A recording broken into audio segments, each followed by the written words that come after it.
there, and you'll see it at the top right hand of the screen. You'll be able to see it. On the right hand side, you'll see where it says comments on the right hand side of your screen. So when then people make comments, you'll be able to see those comments on the right hand side. It does have a private chat on the right hand side.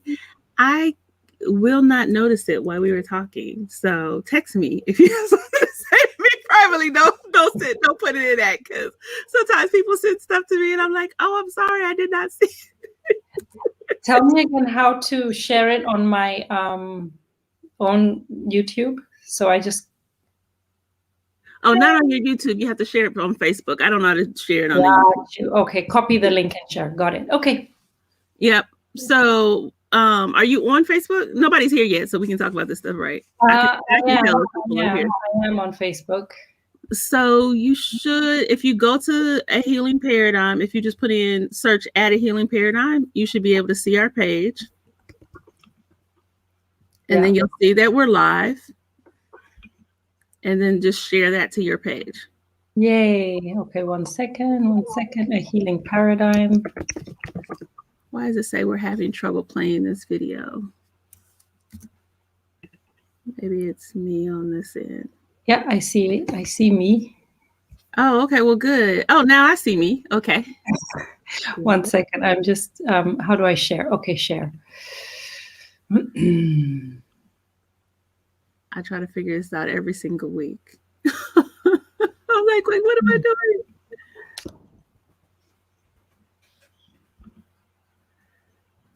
Share newsfeed.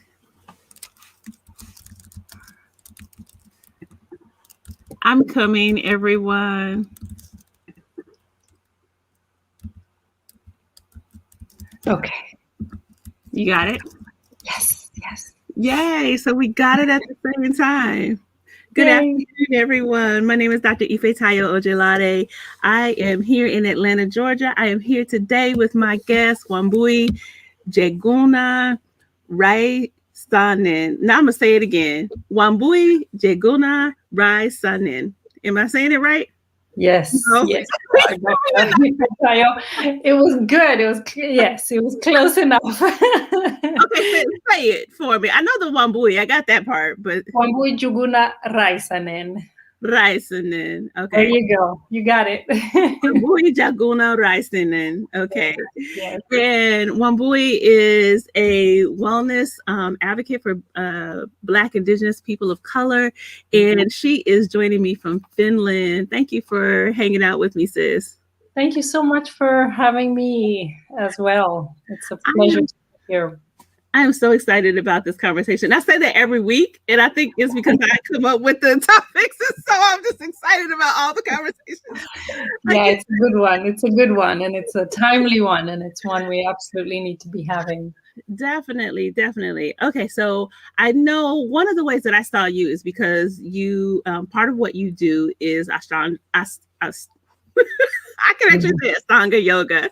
And I saw you talk about your journey of coming to yoga. And so I wanted to see if you could start out by just telling us a little bit about your journey. Of coming into yoga. Yeah. So when I was a teenager, I was studying modern dance at a professional performing arts high school in North Carolina School of the Arts in Winston-Salem. And I had injuries and was having a hard time there. Actually, I was not a environment where I was thriving for a number of reasons. But then I saw a flyer for a yoga class and I was like, hey, let me check this out. And I loved it. It provided me with just a sense of sanctuary, a place of being in my body where I wasn't judging or competing with myself and others. And just, I accessed just a sense of self-love when I was doing the yoga. So then I got a little VHS tape and I started to do a little yoga sequence. This was back in the day, right? I'm dating myself.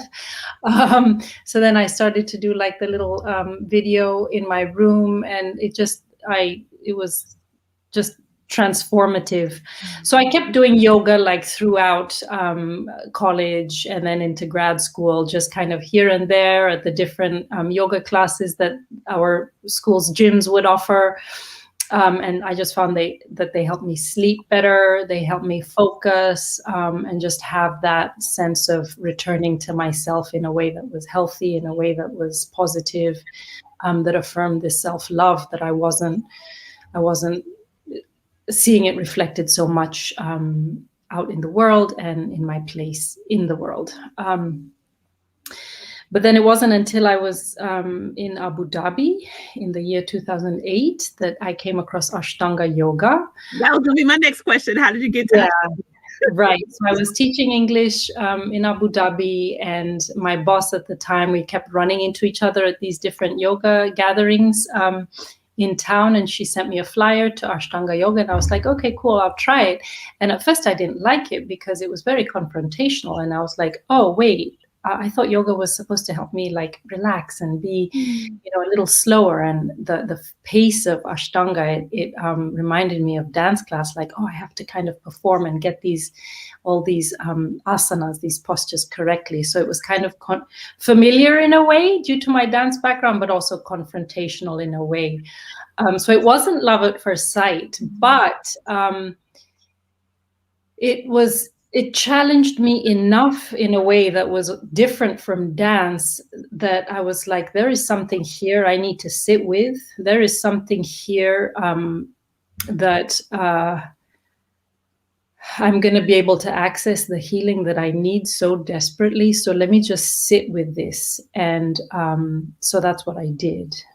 And it was not an easy process. It was a slow process. It was a kind of begrudging process, but somehow I think of Ashtanga yoga as like medicine. It's like some strong medicine there, and if you can kind of like, you sort of take the dose as needed, and so that's that in a nutshell was my start to Ashtanga. Can you say a little bit more about, you said it's confrontation, it's more confrontational, or it is confrontational. So a little bit more about what that means. I mean, I think the yoga I was doing earlier was more kind of slower and maybe more restorative. Okay.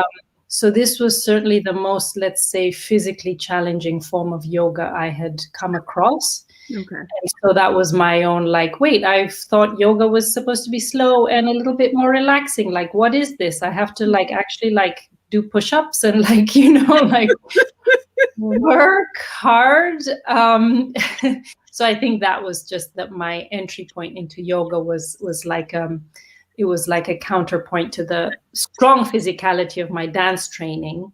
Got it. And so that was just So I was like, I don't want to like go back into like a ballet type setting because that was super traumatizing for me, even though I loved it and it was beautiful and I loved the expression and all, but the culture around it was way too oppressive for me. And so it had remnants of that in Ashtanga yoga when I started. Yeah.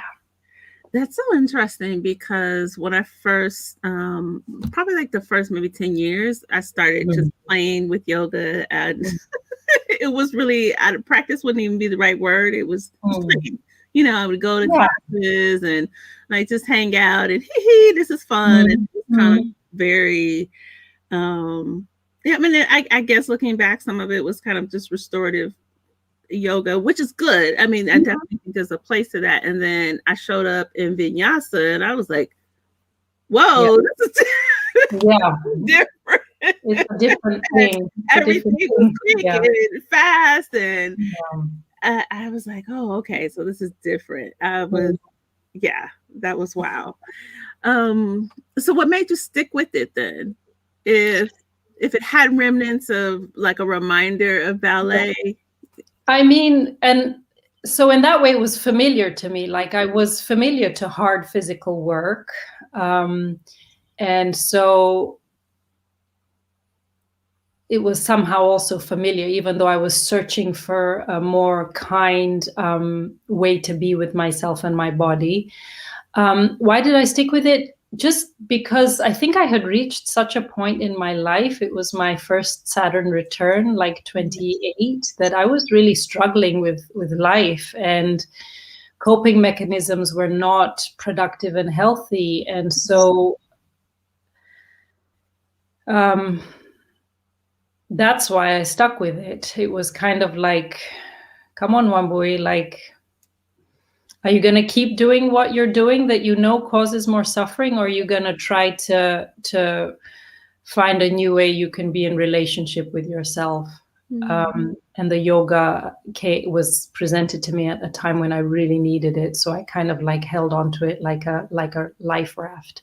And I started like so small. I didn't like to wake up early in the mornings. I was like super not excited to wake up and go to work. So I would just set my alarm like 5 minutes before needing to get ready. And then maybe I would make it to my mat. And if I made it to my mat, maybe I would roll it out and lie in, child's pose and cry. Like, why can't I do this?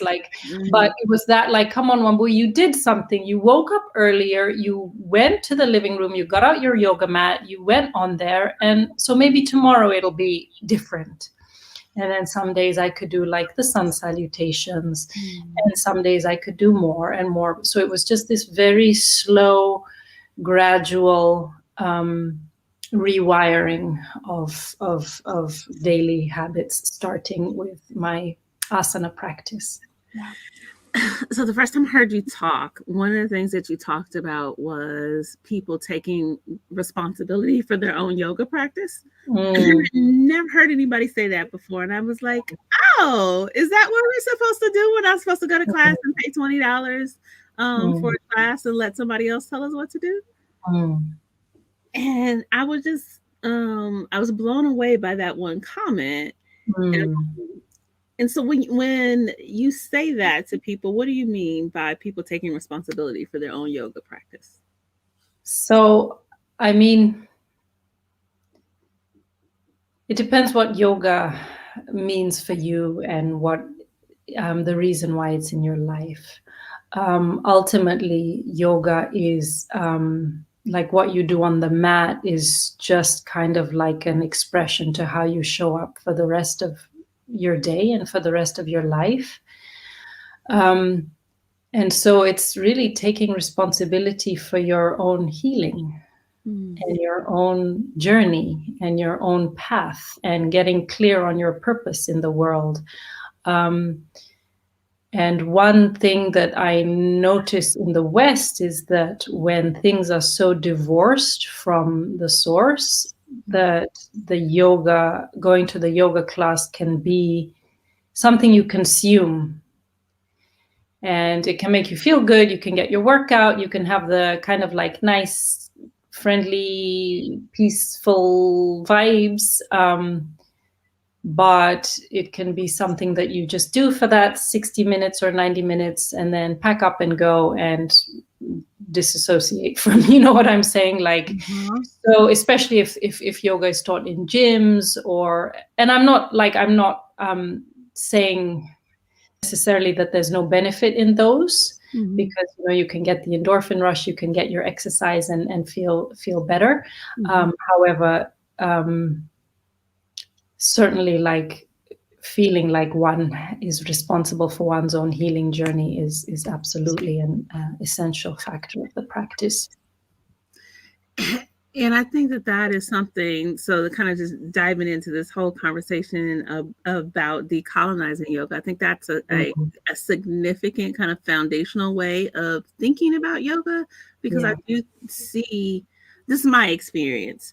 The way that I've experienced yoga in the US is it's very consumer based. It's very disconnected from the source. It feels very colonizing, like as if something is being stolen from some people of color, from, the words that are used to, everybody likes to do the ohms and chanting and, the Sanskrit symbols that we'll see. And I always feel uncomfortable because I feel as though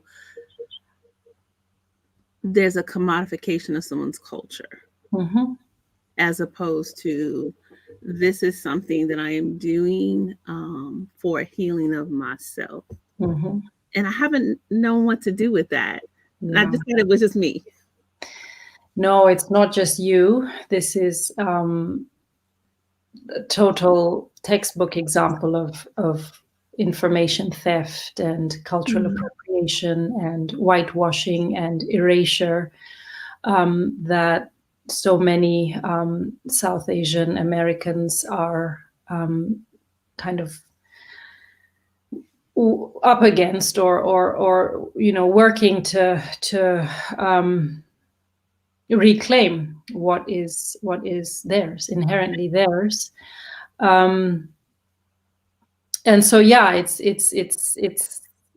this is it's called, like, I've seen it, like I think in Buddhism it's called the Buddhist industrial complex, because something similar is happening with Buddhism. And so the yoga industrial complex speaks to the structure in which it just goes to the institutional and systemic insidiousness of the way whiteness and white supremacy operate in this case, in our yoga and wellness and spiritual and healing spaces.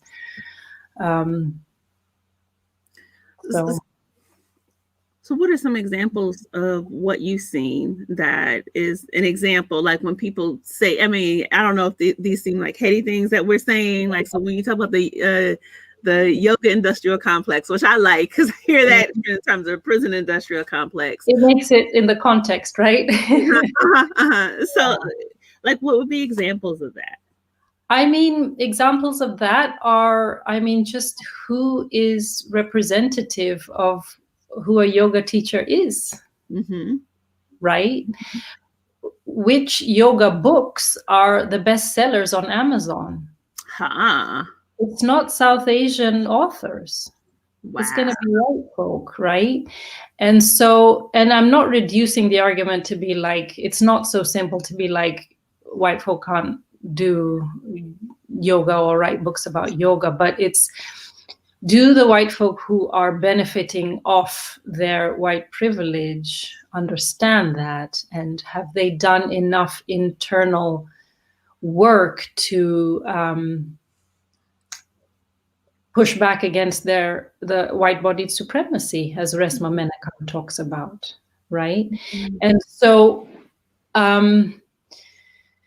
for sure, like, I see that the centralizing of South Asian and marginalized folks, Black folk, queer folk, disabled folk, trans yoga teachers, there needs to be much more work done to marginalize and center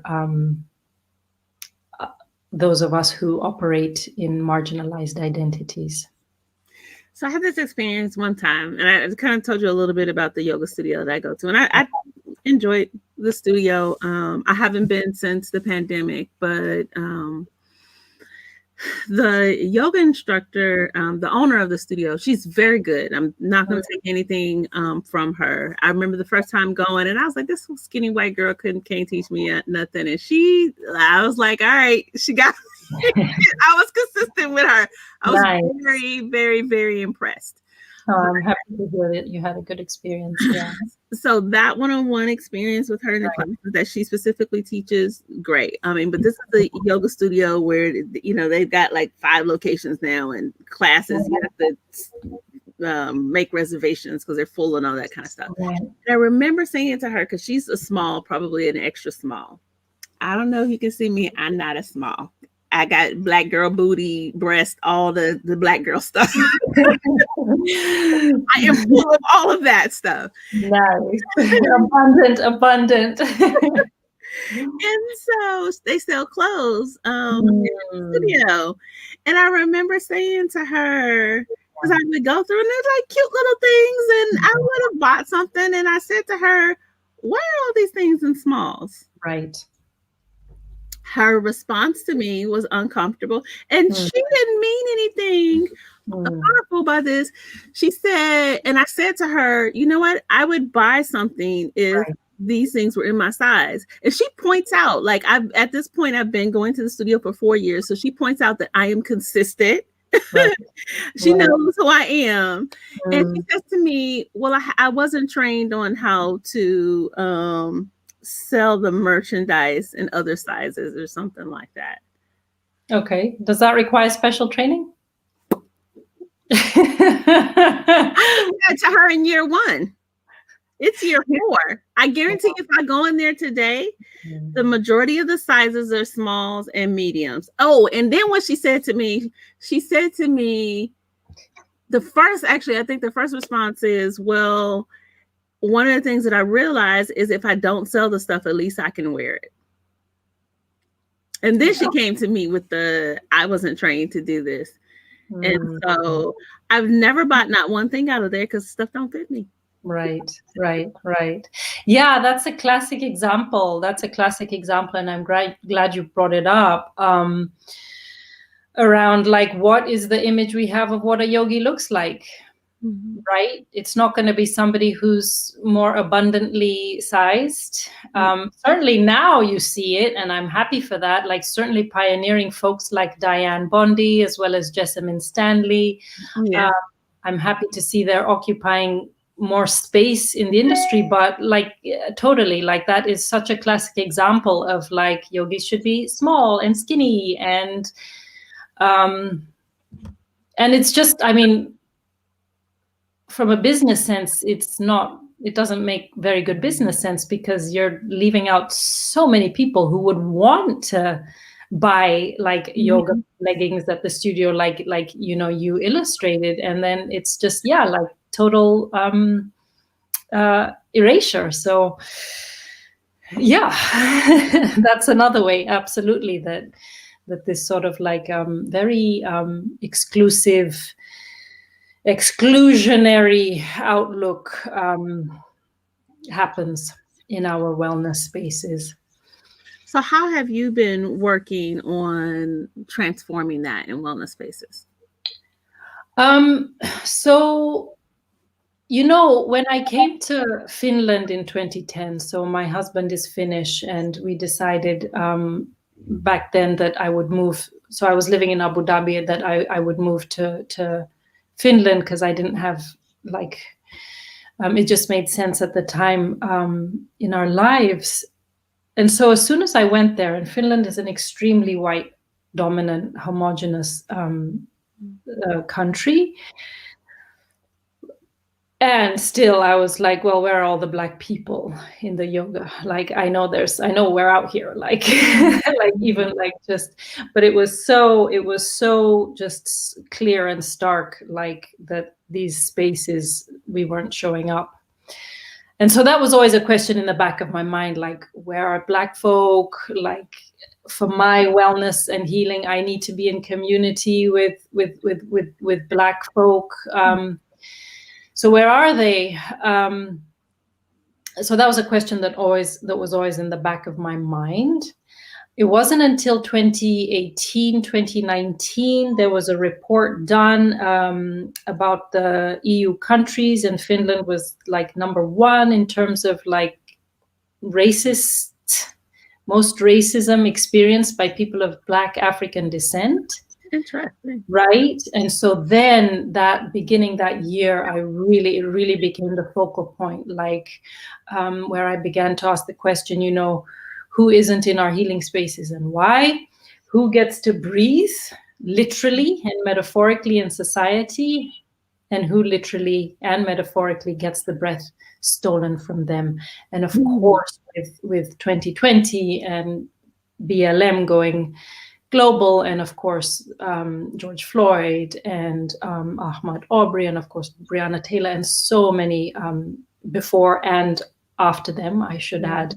This has been just the central point of how I wish to operate in wellness spaces, where we can't just focus on our own individual well-being through these practices, our own like calming down of our nervous systems, using yoga as a spiritual bypass because things are getting too intense out there in the world. So let me just like hide in my yoga practice, like, time's up. Like, you know what I'm saying? Like, no, like, so the intersection of personal and collective liberation is very much like at the core of how I wish to go forward.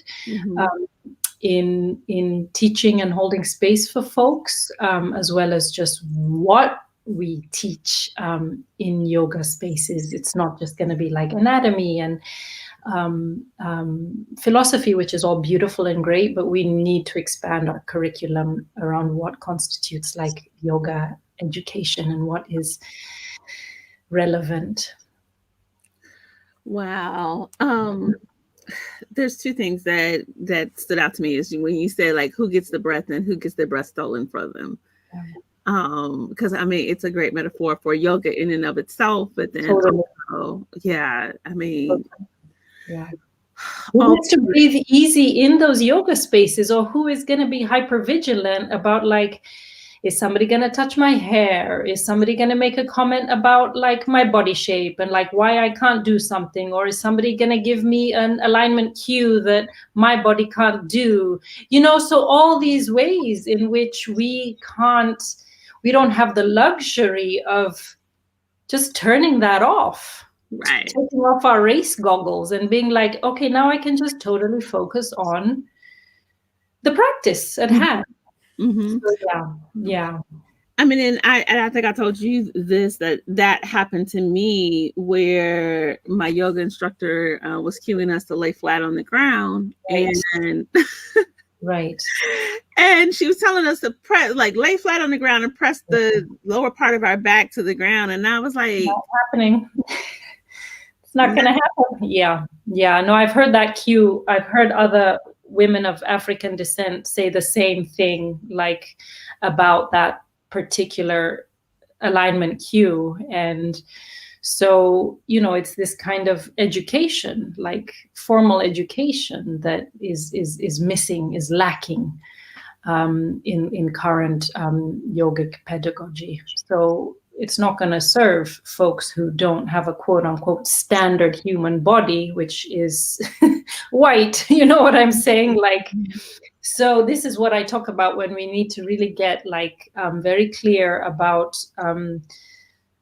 discussing how whiteness and white supremacy show up in our yoga and wellness spaces and what we can do about that.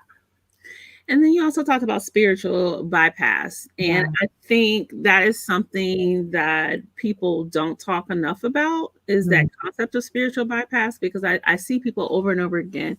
They go into yoga spaces and there's lots of talk about kind of nonviolence and kind of transcending worldly experiences. And I think that's easier for some people than others. Totally. No, Sebene Selassie does it really well. She's a Buddhist teacher. She's Ethiopian American. And she spoke about what in Buddhism is called the doctrine of two truths, where you have that absolute reality of, and I will just say that, like, biologically, we are one human species, human race. That is biologically true. But this social construct of race is also very true. So there you have it, the absolute reality of some interconnection. Like, I don't really like to use this, we are one, because that's been so co-opted and weaponized, but it's true that we are not separate, right? And then you have the material reality, which is that we are all having incredibly different experiences in society and in our bodies, depending on our social locations, depending on our proximity or distance to whiteness. And this is going to be very different how we can access resources, how we can access the institutions that care and serve and protect, or that vilify and are predatory, right? So white folks, because they don't have the stamina to have conversations about race and racisms generally, right? The disassociation and the quick, like, escape to harmony, and hey, that's gonna be I would say it's like a trauma response. And for Black and marginalized folks, what happens with us, and this is all Sebene, is that because the material reality of people aren't getting clean water and people are not getting enough food and the hospital medicine they need, because the material needs seem so urgent, and they are, we tend to lean in more to the material side of things, and forgetting that, that it's actually the doctrine of two truths. Yeah. Right? And so we need healing spaces where we can safely, because it's a vulnerable thing, to be able to kind of like step into it when we have to be hyper vigilant, or just, again, like operate in white norms. We need spaces in order to be able to like remember and tap into this absolute reality. And white folks need to not cling so desperately to the absolute and harmony at all costs, as a way to avoid, as a way to bypass the discomfort that comes when talking around whiteness. Yeah. I've even seen this with the spiritual bypass. I see that even with people of African descent, or just I'm just going to only speak with people of African descent. Totally, yeah. It's yes, and I'm so curious about this. And in yoga spaces, I'm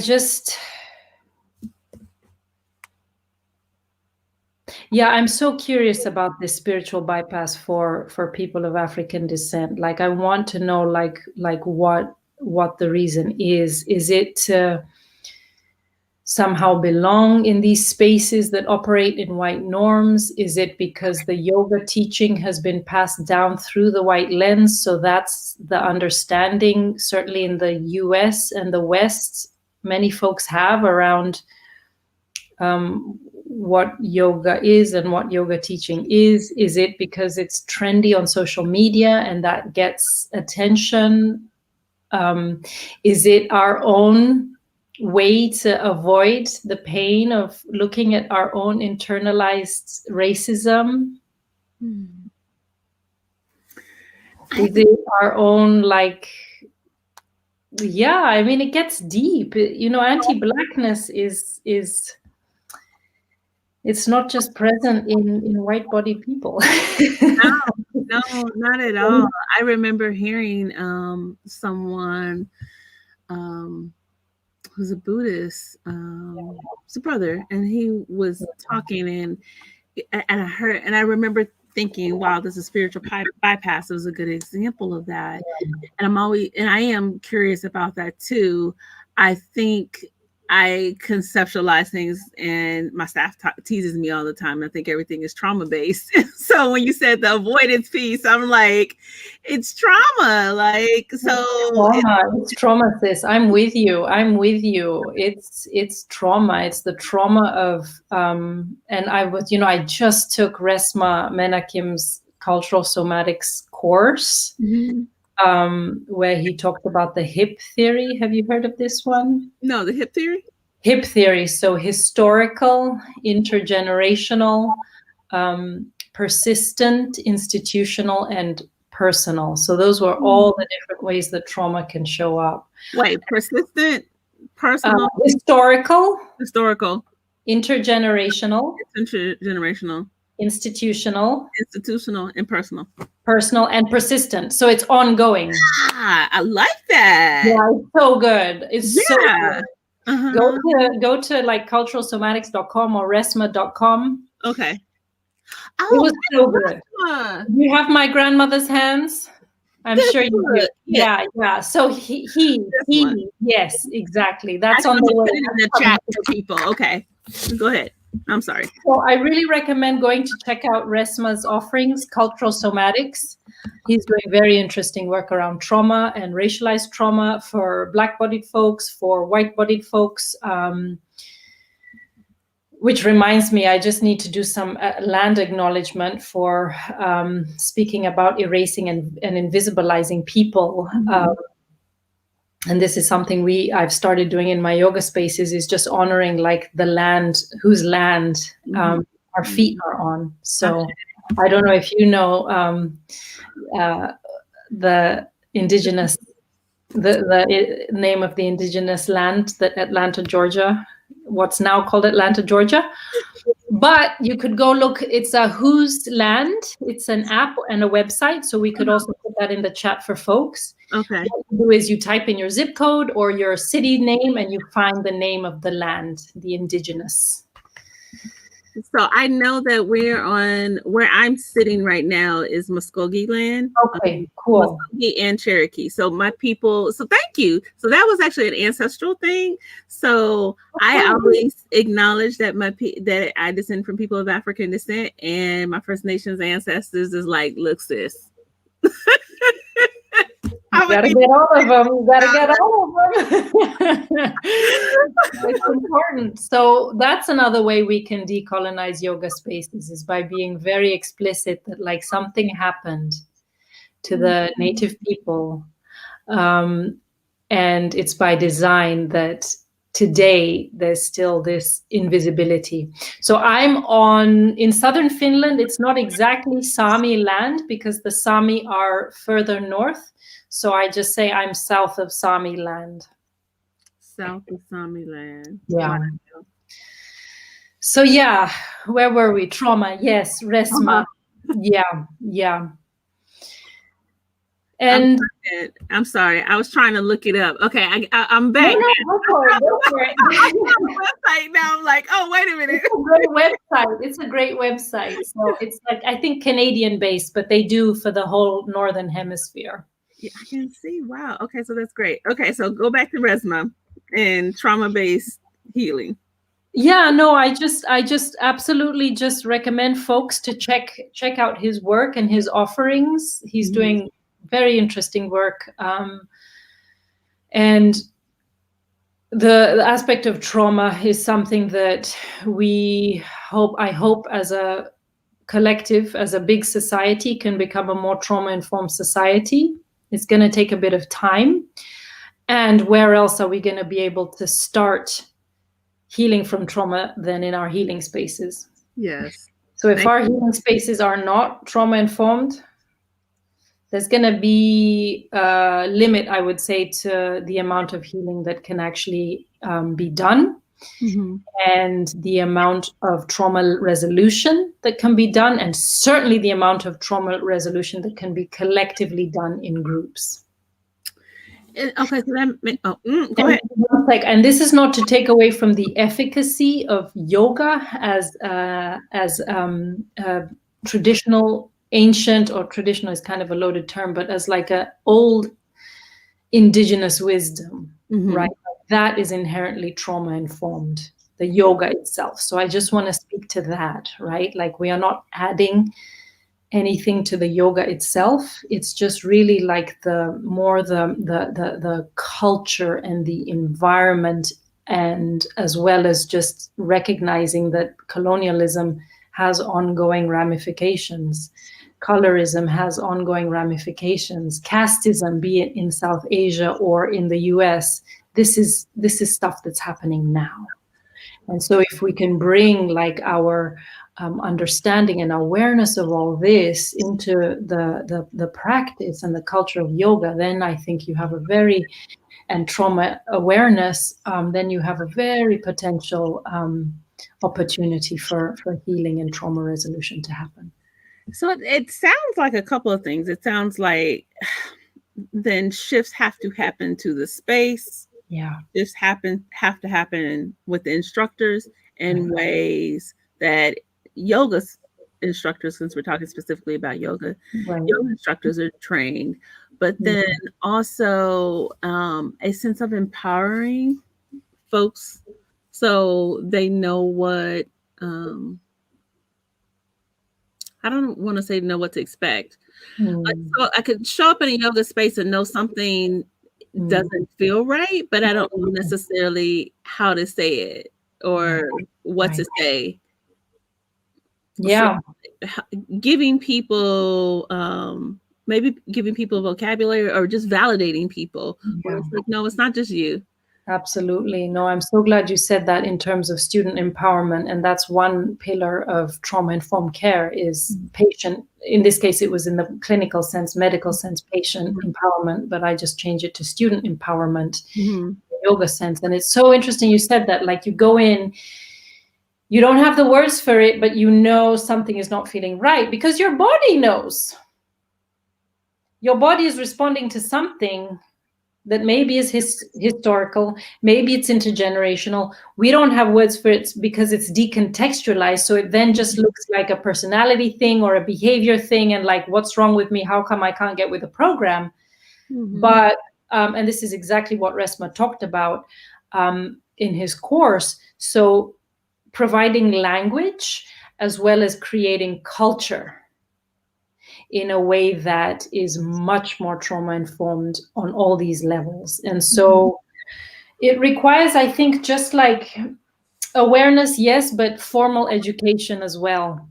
And so I'm really like interested to see how yoga curriculums, you know, I'm not involved in the 200 training hours, 300, you know, maybe in the future we'll start to have our own trainings, but I'm just super curious to know like how many of these mainstream YTTs have a trauma-informed module, have a module on racialized trauma, have like same race-based affinity groups and caucusing, so harm is not being like caused in mixed race company as people wake up to their privilege.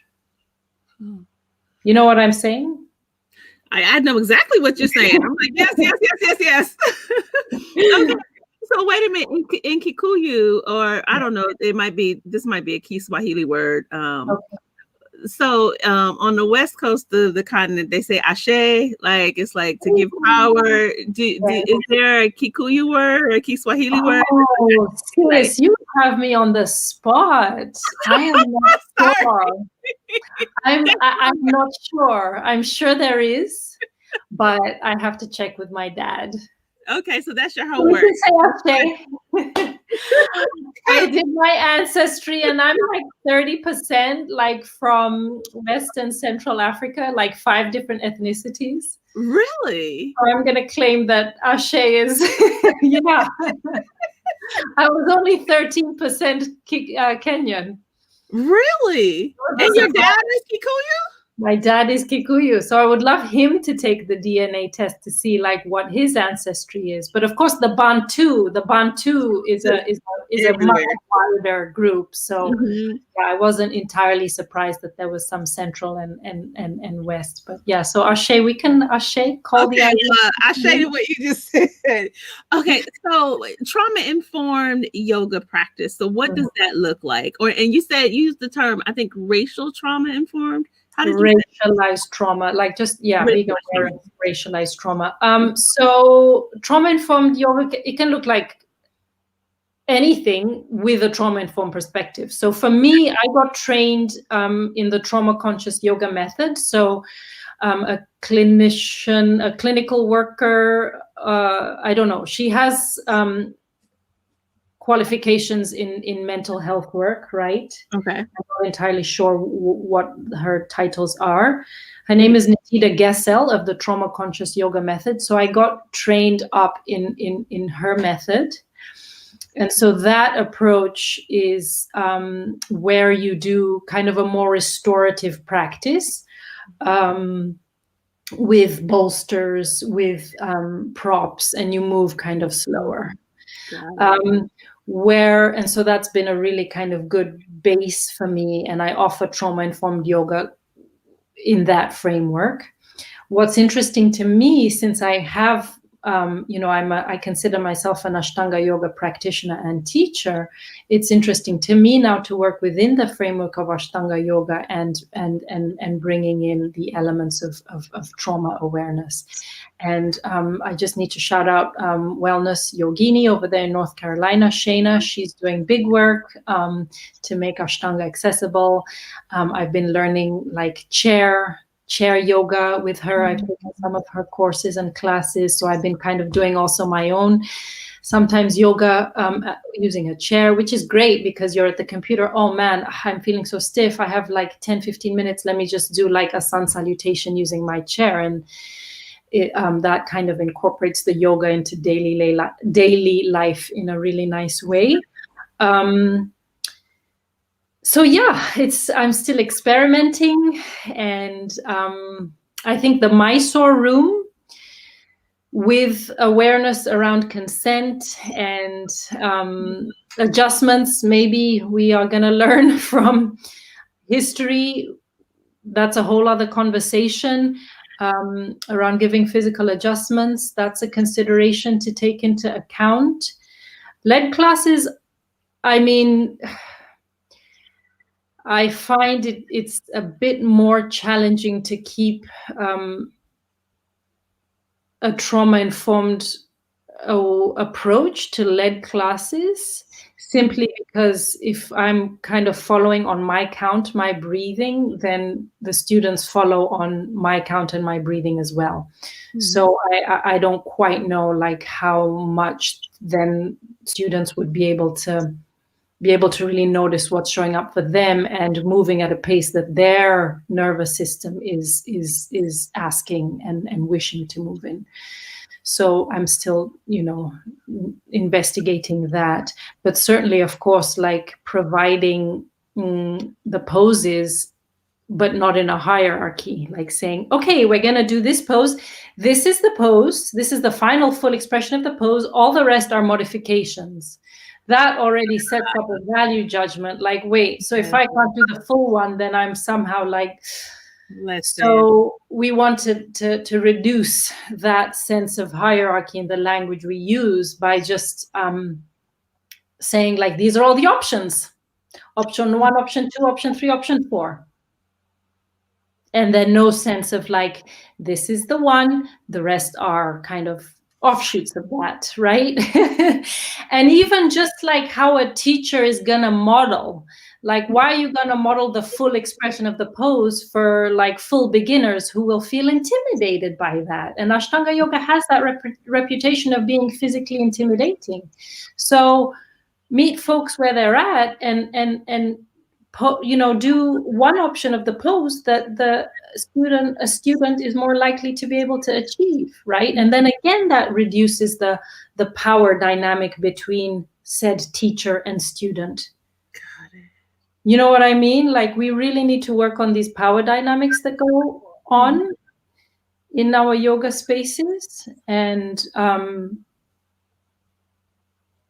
power, that's a big one. Big. Yeah.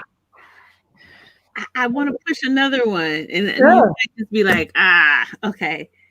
Keep them coming, sis. I'm enjoying this conversation. The spiritual aspect of yoga. So I have, and for folks that watch it, they'll just think that I'm whatever. I have sat on my mat, and people talked about this all the time, like tears come. You don't know why the tears come. I mean, that's kind of a common experience, just being in an asana and in a pose and tears come. Okay, that's one thing. But I've also stood on my mat, and for me, known that I have gone into another dimension. My mother is deceased. And I remember going through a sun salutation, and my mother was talking to me. Like, that was straight up. There was an ancestor that had nothing to do with the other people in the room. I had this ancestor that said, well, since we're here now. Hi. Yeah, no, I believe it. I well believe it. That's not at all surprising to me. And there's never a mention of that. So I remember standing there. I can clearly remember where I was in the class, what my mother said, and just being so tearful that I had this moment. And there was never any voice given to like, hey, y'all might have some experiences that you can't explain. I mean, I think it's very clear, just example of how, I mean, your situation speaks to quite a specific, but not specific, it's also global, but just this kind of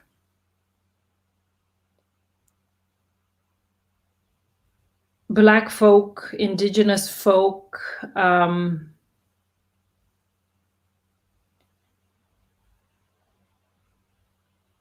we are, unless we've totally like bought into whiteness, we've had to dig deep into that realm of which is unseen in order to survive the horrors of enslavement and colonialism. And so the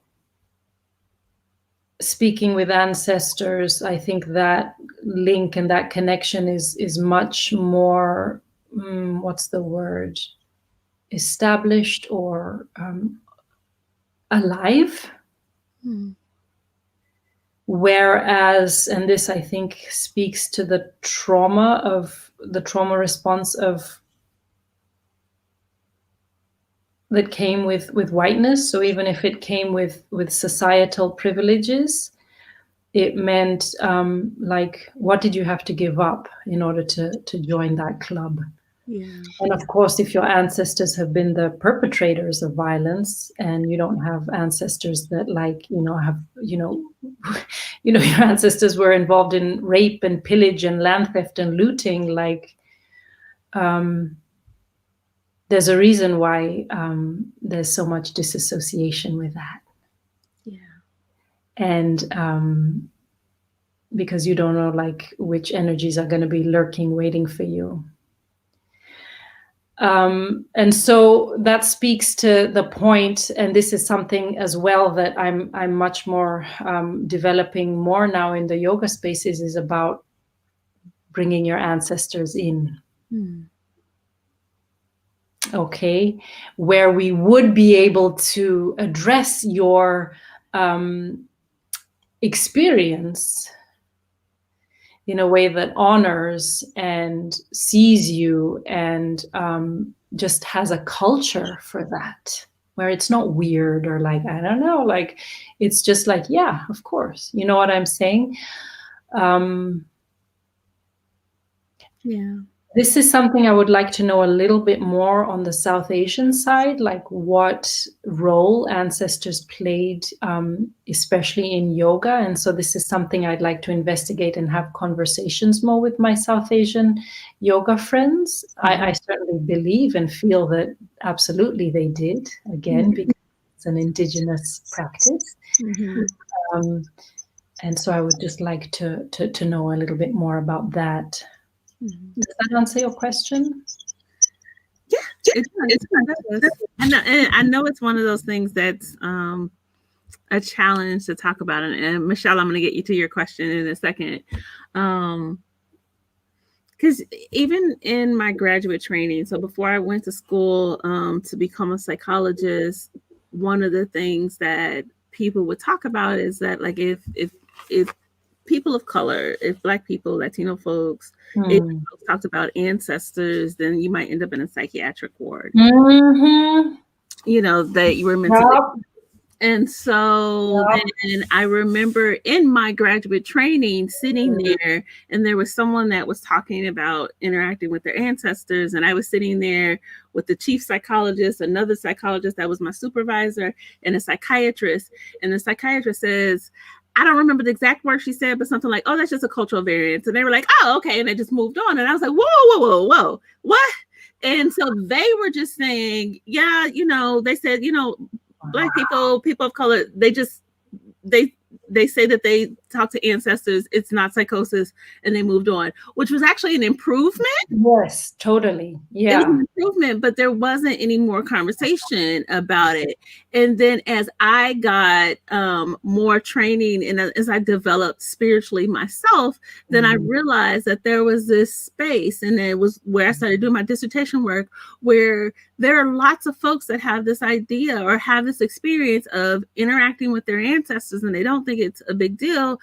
And it is not a mental illness. No. And so being able to figure out, and then there's other folks that say that they're talking to people that is a mental illness. Right. That's a whole separate thing.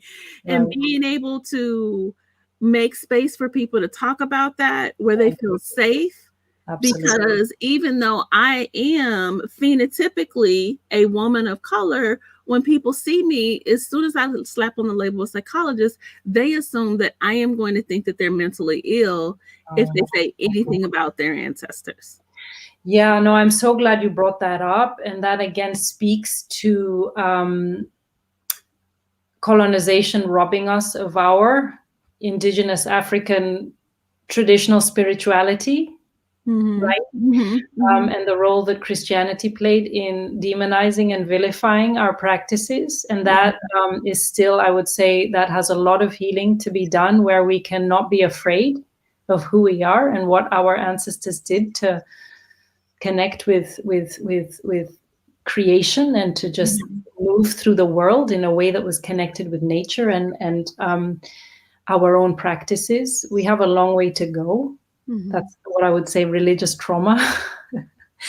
That's a whole other thing. But I would love to see yoga spaces be able to just sort of this fluid, I see it in my mind's eye, where there's not like it can all happen, and all the ways that we have access to healing and to our intergenerational wisdom, which is what I feel your mother visiting you when you were doing your yoga practice. Like, and I think actually, let's talk about coming full circle. I think that was what I felt when I was doing the Ashtanga practice, when I was in silence, in the Mysore room. There I was moving my body, moving my DNA. That was what felt so healing, was because I was like, and that feels to me like that's like a moving meditation, but talk about like communing with the ancestors.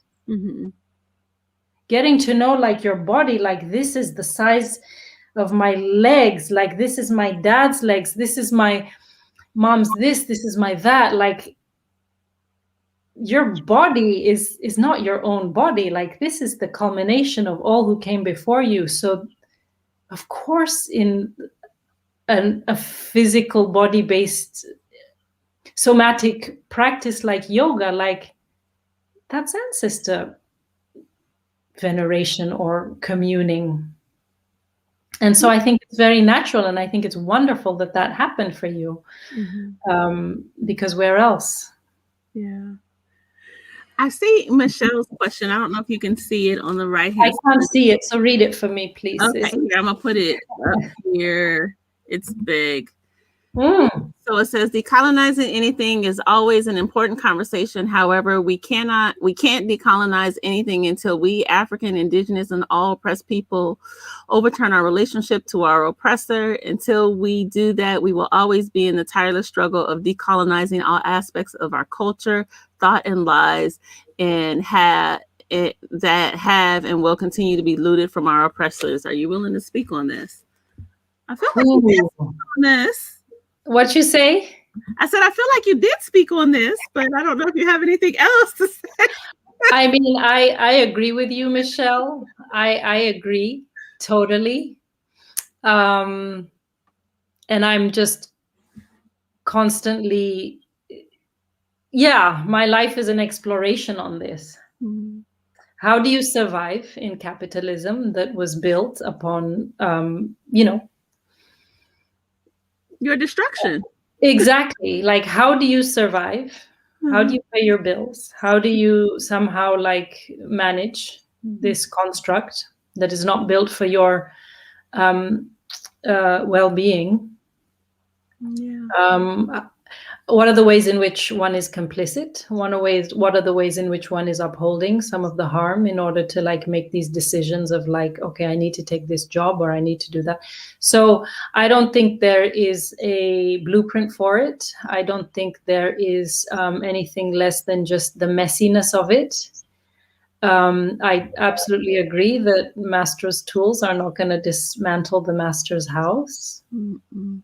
And I thank you for bringing that up, because that is absolutely central to these things. So how can we, and certainly I think like if we are talking about people of the global majority, how can we get to know one another in ways that divide and conquer has kept us separate from each other? Yes. And certainly, of course, like going back to that trauma, we got to heal it. Mm-hmm. We got to heal it in order to even envision and dream new ways of being in relation to each other. I think about that. I was watching Democracy Now! Yesterday, and they were saying that since the beginning of the pandemic, the richest billionaires in the United States have amassed 40% more wealth, which totals about $1.4, $1.5 trillion. And there's like 640 something billionaires, a little over 600 billionaires in this country. So these folks have run amok. Yeah. And I think it is easy. I think it's important to recognize that and to recognize the levels of oppression, the levels of greed, and the levels of harm. And I think it's easy to focus on that. And I don't want to dismiss those things. At the same time, I'm always pushing folks into thinking about, and it goes back to, this is full circle because we're coming to the end of our time. It goes back to, how do we become responsible for our own healing? How do we actively engage our own healing? Recognizing that this is a system that is designed to make rich people rich globally and not have our best interests at heart. So how do we create the spaces of healing? How do we create, how do we harness our power and utilize it? Because we will never, let's be clear, from a psychological perspective, we will never be on an even playing field. This playing field that has been created is not designed to be even. The only way that it will be evened out is if we create that for ourselves. That's right. That's right. So. Yep. You have a microphone? Because I just think I heard it drop. My sister Wambui, give us some takeaways. So we're at the end of this time. What do you want people of color that are listening, that will listen in the future? What do you want us to do? What is our charge for our healing? Okay, our charge for our healing is that we need to have more conversations and talks and be in solidarity with other folks. Yes. So certainly in yoga spaces, I would love to see more Black and South Asian collaborations going on, ways in which we can get to know each other and be vulnerable with each other. So ways in which anti-Blackness shows up in the South Asian community. And of course, yes, folks taking accountability for that, and ways in which we also culturally appropriate from South Asians as well. So yeah, you can be Black and culturally appropriate. It's true. And so, well, everybody culturally appropriates from us, so I'm going to do the same. Like it doesn't work like that, right? So, so those are things I would like to see happen more. Certainly getting empowered enough or practicing to step into empowerment around your own healing and not doing the thing that looks trendy or the thing that like is cool. And I mean, do that too. And like kind of take the medicine of the practice, as it were. as opposed to like the candy. Yeah, so those are the main things as well, and like getting really real about the ways in which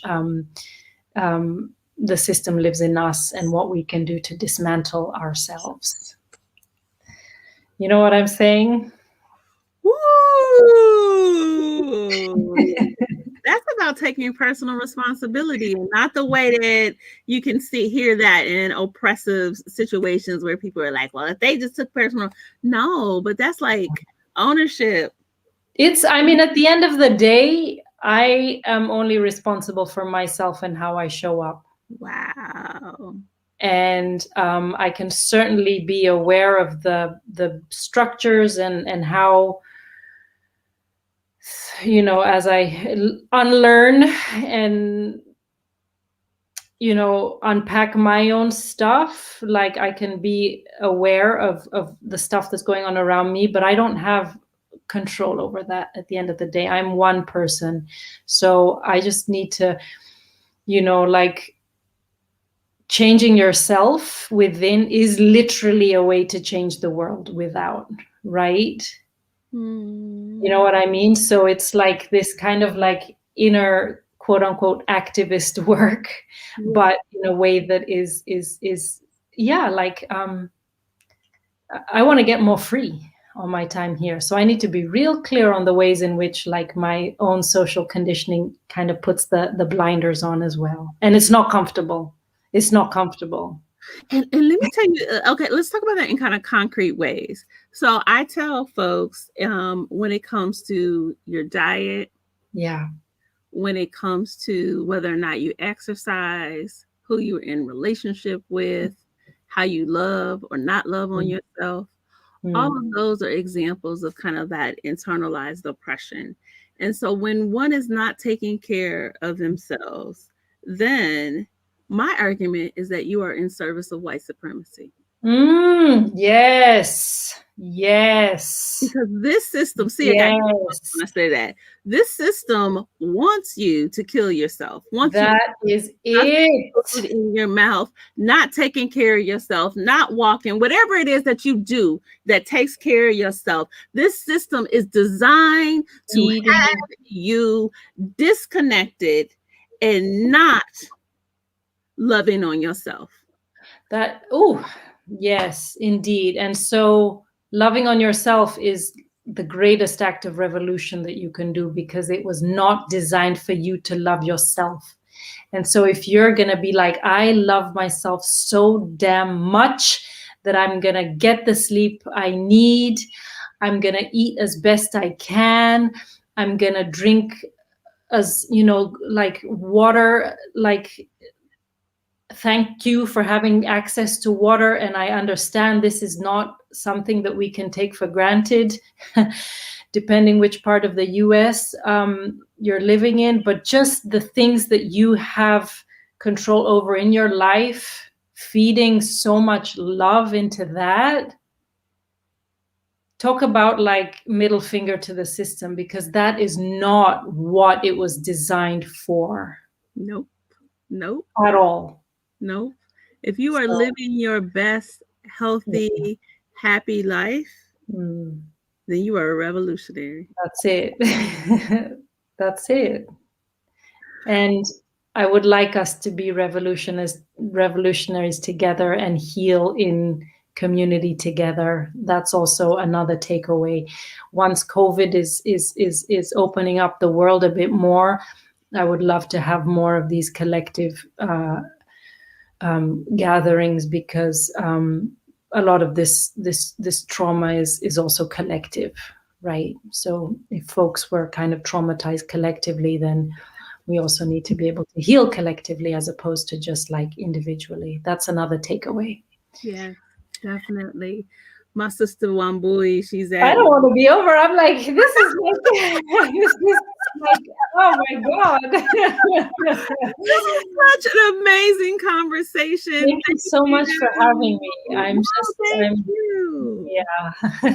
Well, I mean, I just really feel humble, and I'm going to say this, and she's not going to tell you this. I was teasing Wambui earlier because I found her on online. I think I was on Instagram, and I happened to see her, and I just happened to reach out to her, and she's very kind to say yes, that she would come on. And as I started looking her up, I was like, "Oh, this lady is famous." Like, she is in Finland, and I'm like, "Hey, can I interview you?" No, I'm so happy you did. I'm so happy you did, because I'm really trying to speak to the sisters, of course, globally in our global African diaspora, but of course, so much in Black America. Like, it's been a while. I didn't think I was going to be out of the country for so long. And so just to be able to connect, it is food for my soul. So thank you so much for reaching out. And I guess, like, folks, follow me on Wellness with Wambui. I was gonna put it on there. So this Thank is you. she's at Wellness. I'm gonna put it in Wellness with Wambui. They can sign up to my newsletter, wambuinjuguna.com. Wambui. And I also have a Patreon where we heal in community together. Wambui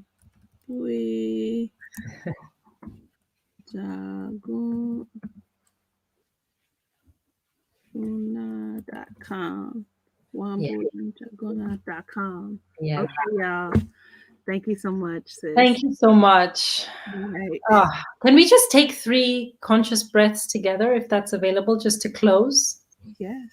Would that be okay? We have time for that? We do. So you can just establish a seat that is of ease and comfort for you, however you need to be. And go ahead. I love that. Dr. Ifetayo, just checking in with your body and making any movements that your nervous system is requesting of you. If you feel comfortable, you might close the eyes or keep them just gently open. And I offer that you begin to notice the points of contact your lower body is making with the ground or the seat or wherever you happen to be. And if you can offer your embodiment into the earth.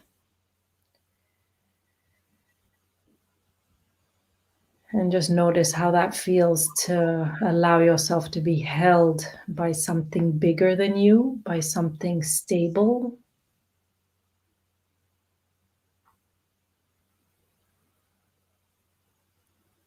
And you might just notice what's happening in your shoulders, what's happening in your neck, what's happening in your face. And if tension is there, notice that. No need to push it away. No need to think that there's something wrong with that. Just notice, oh, okay, I'm actually holding on to something here.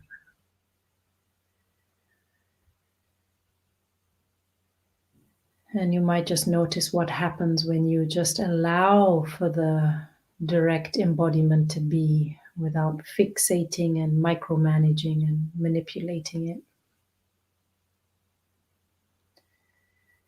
And if the breath is available for you, you might begin to consciously inhale and exhale. And we're going to do just a 3 breath meditation. So that's an inhale and an exhale is 1 breath. And if you like, you might place your hand, one hand at the center of the chest, if you like. Noticing the rise and the fall of the chest. And if you did 1 breath meditation, maybe we can do another one.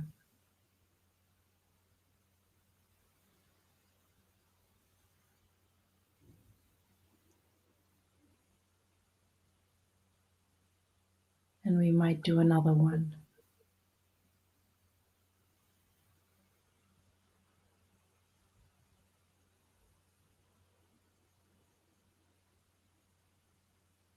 And as you're gently ready, you might bring the hand back down if it's been at the center of the chest. We might just take a moment to thank our ancestors of divine, pure light and divine, pure love. Calling in the energy of the wind to refresh and inspire us. Pulling in the energy of water to soothe our emotions with compassion and humility.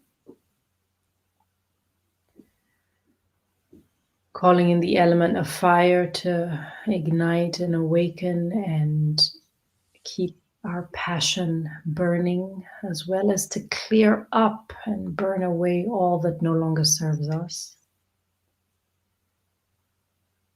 And calling in the energy of the earth, this grounded, stable element.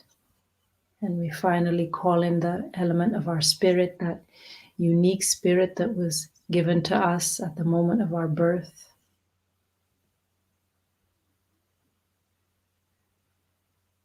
Remembering that we are powerful beings. We have that divine spark. We will get through this. So be it now. Ashe. And if you're ready, you might open the eyes. I am so sorry. I kept referring to like a lot of like white folk, and I realized that you speak primarily to like Black African folk. So I just wanted to name that. I think it's because I did Resma's training, and it was so in my mind, like just how trauma shows up in different folks. So I just wanted to speak to that. I don't think we need to apologize for that. I think, well, first of all, like I got all kinds of tears coming. Oh, I needed that. So your spirit just do like that. Okay, I needed that. I think it's important to actually name that.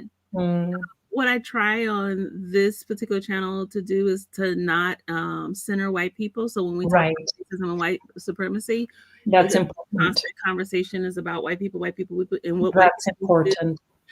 That I think that there are other channels for that, and other places where they are challenged around that. That's not what I'm interested in. Yeah. But then as you were talking today, I was realizing like there's a space to come and say and to name those things. Yeah. Because I mean, it does speak also to the interconnectivity of nature. Yeah. And well, the fight for our humanity with the climate crisis. So I think the healing is needed. Obviously, different kinds and different, like, anyway, like we all need to be well. We all need to show up with all of who we are with respect to humanity in order to, I think, survive our time. So, but yeah, I'm very glad that you're intentional about holding space for women of Black African ancestry. So this is interesting. I don't know, people get on here and they do weird stuff like comments. So I'm deleting you just so you know, and I'm gonna block you. Okay. Yeah. Putting weird comments on my, trying to direct people to their other stuff. So anyway, my sister Wambui, thank you so much. It was an absolute joy. Yes. I hope to be having many more conversations and encounters with you, sister. Yes, definitely. And everyone, thank you so much. We're here every Friday at 12 o'clock, hanging out, having different conversations. And next Friday, my group, we have not figured out a name, so you guys can help me figure out a name for this group of these 6 women that come on and have these conversations with us. Next week, we're going to talk about this concept that I've been saying of Black trauma porn, and how, you know, folks are profiting off our pain, making movies and all kinds of stuff where it's constantly traumatizing us, but, you know, it's entertainment for other folks. So we're going to have a interesting dialogue about that. I hope you hang out with us. Take care. Hold on, Wambui. Okay.